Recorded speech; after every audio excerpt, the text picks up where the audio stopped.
Exactly. And then you see the political climate now. Who's pushing the Overton window right now? Is it a collective of people, or is it really kind of one person? It's Nick. I mean, it's like the history, it doesn't repeat, but it rhymes. And I think pretty much everybody's kind of waiting on when is that guy going to show up. Now, you might don't have to agree about who it is, but I think that's just what we're waiting. See, you don't feel like Nick Fuentes is a little bit just repeating 4chan shit from 10 to 20 years ago? Like, I don't think it's just, I think he inherited a lot of thankless work done by people that older than him. And everything he says has been being said. It just I'll defend Nick. I'll defend Nick here. Well, let me defend Nick. Okay. I agree with John, but it doesn't matter. He's able to articulate it to a point where it reaches the masses, and that is what is necessering. There's my daily defense of Nick. That's all you get. This is something Nick has said before that he learned at I think it was Model UN or something. He's like, just because you are right doesn't mean you will win. You have to be articulate. You have to be optical. You have to play it smart. You can't just say, I'm clearly in the right and hope for the best. Right. Get in there, Chuck. All right. Well, two things. The problem, the failure here, and from somebody who's lived through Reagan, is this thinking, where's the next guy? Okay, that's where the failure is. You're going to have to raise up people, and I'll keep coming back to this for Center County. Everybody, we had people run for school boards. Ugh. Okay. Who had no money and no time and no damn support. We've got 40,000 freaking Republicans in theory registered here. If they'd each save a cup of freaking change, that's $1.2 million. You know how many votes we got, by the way? You said 40,000. They got like 5 votes. Okay, 5,000, but 5,000. So that would be $1.2 million for local elections. What does that do? We have to shift this concept. You need an individual as a leader, true, but you're going to have to shift this concept of where's the next guy coming. To the army, or the red army that can save America sits on its ass is really what this comes down to. And I'm going to say this to you guys about Nick. You guys like Nick. He says some of the most vile shit that has ever come out of anybody's mouth. So did Trump. And Atlas, for you, are you kidding me? I love Joe Stalin, Hitler. What the fuck? And for Atlas, for you to sit there and for you to take down Charlie Kirk, well, Charlie Kirk puts women up when you got like Nazi Friday coming through Fuentes. Hold on, you're making good points, but slightly. I understand it, but I gotta get that off my chest. The women thing was pretty accurate. I knew it was coming. I was ready for it. I'm not surprised. What Atlas said about Charlie, but that's okay if you want to say that, and if it's accurate about Charlie, fine. But the fact that you're going to just take Nick Fuentes hook, line, and fucking sinker when he says the vile shit that he does about Hitler and Stalin and everything else. Chuck, have you been drinking when you say Judeo-Christian? You know what? Okay, it's really funny. Well, let me respond with this, Chuck. Let me actually respond with this before you go any further. I would think you're mischaracterizing me. Nazi Friday. We'll hold the guy up who says, "Hey, mute somebody." But here you are. You just got angry. Where's the Red Army? And I'm telling you, everybody at home is saying F you to the boomers because you won't represent them.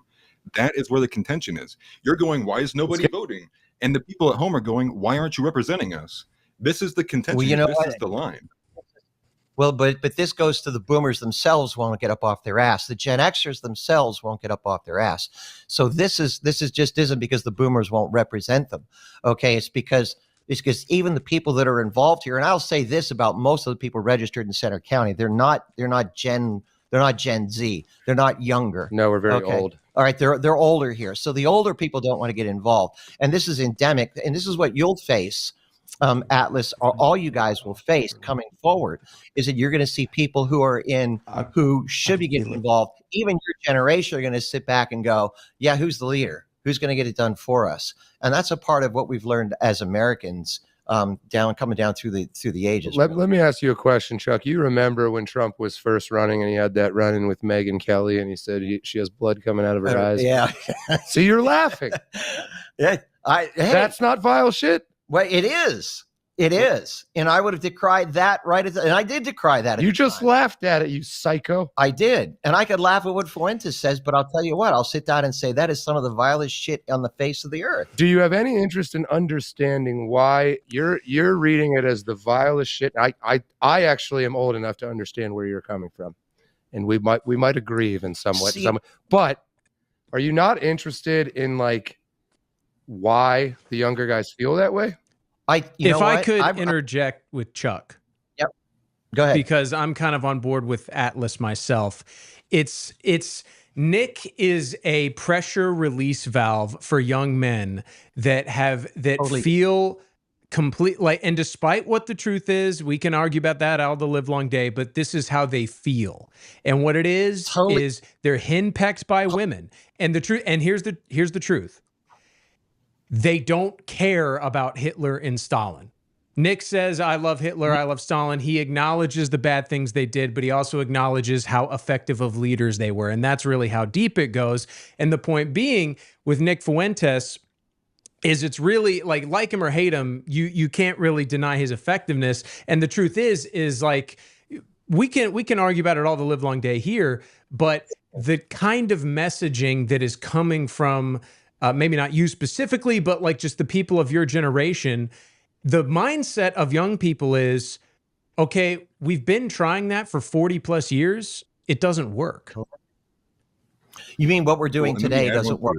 We'll go ahead, Chuck. Political system doesn't work. You mean what we're doing today, that it doesn't work? The American political system of right now, is that what you're saying? Yeah. Like when you've been trying it for 40 years. Okay, so I'm submitting an article. Like libertarianism, like, just insert any of the baseline Republican talking points. Liberalism, social justice. Totally get it. So let me explain what I think about Nick. Okay. I'm actually writing an article that's going to go to American Thinker tomorrow morning about all of this. Okay. About what I understand about Nick. I get where you guys are coming from. I totally do. And I think that you need a Nick Fuentes from the standpoint that is going to stand up and say, this shit's broken and we're not playing the game any longer, particularly because you guys got screwed by baby boomer and Gen X politicians while you're all freaking watching Dora the Explorer and figuring out puberty. You guys didn't have a voice in anything. You are inheriting a broken system that has been forced upon you by these people who sacrificed your future to make short-term political gains. Okay. I totally get it. But you've got to be smarter than this, than to make these appeals, this shock jock Howard Stern stuff on steroids, to make appeals to Hitler. Because we need leadership that has nothing to do with Hitler. We need new Americans. And if you understood, I don't think people truly understand what Stalin did and the amount of suffering that man and all of Marxism ever did. I would have hoped that as an American that we could figure out a way forward that wouldn't play to that we on our own could come up with the ideas that are going to rescue us. As to your point, where you're coming from, I just want to say one thing real quick before we move on, before you guys pick up. We're moving on. I think, yeah. I'm sure Atlas has a lot to say, but to your point, Chuck, I mean, I understand, and we could talk about that all the live long day, but if we zoom out, I think the frustration with young men is this. You are getting super amped up about Nick Fuentes rather than Mamdani, rather than like the woman question or all these liberal. I mean, we're all here talking about it. We're not screaming our heads off either, but like you're getting more upset about Nick than all these other issues we're facing. To us, it's like, you know what? I kind of like, even young men that don't agree, like friends of mine who aren't political, they go, look, I think Nick's a racist, but I kind of agree with the guy. And to me, it's like, who cares? It's not a big deal to people anymore. Go ahead, Alice. And I'm going to step in here. The thing is like, I literally do not care literally what the words that come out of his mouth. Our people are actively being genocided constantly, all day, nonstop, psychologically, physically. I could care less what words come out of that guy's mouth. The point being, too, and then it's a mischaracterization as well, right? Like he said, Stalin is evil. The point there is he admires men who can do things efficiently with statecraft, whether they did it for bad purposes or good purposes. You would still want to know about that, right? I would guarantee you would still argue we should know about Stalin to know what he did to prevent against it, right? There's learning elements to this as well. And the overbearing aspect of this is exactly what Josh nailed on the head. Why is it the only thing I will see someone older than me get up out of their chair for is to condemn someone who said something about Hitler? Where was that energy? Literally any other thing. And he's completely right on the woman question. And Nick nails it when we're talking about Kevin Roberts. Kevin Roberts is what everyone sees in my generation when they look at men older than us. They see a guy who will get on his hands and knees and crawl on his belly eating shit because that's what's needed in the political system. And we're all sitting here saying, we're done with that status quo. We are breaking out of this status quo. We're not going to sit here and be in play inside the system where if you say too many bad words, you're just done. You are excised from society. Because on the other end of that, we're getting stabbed. You can see even in Daniel Penny's cases, right? Go and defend a woman on a subway train. Oh, next thing you know, 20 years, you're in prison. The whole overwhelming element of the system is busted, and we're not playing by the rules inside that system anymore. And I'm going to say this too. I don't think you and your guys' crowd has any leverage anymore. I would say we're winning. I think Ben Shapiro and this kind of element with Megyn Kelly is showing that. That element of conservatism is losing. So at this point, it's either kind of stand down or get out of the way.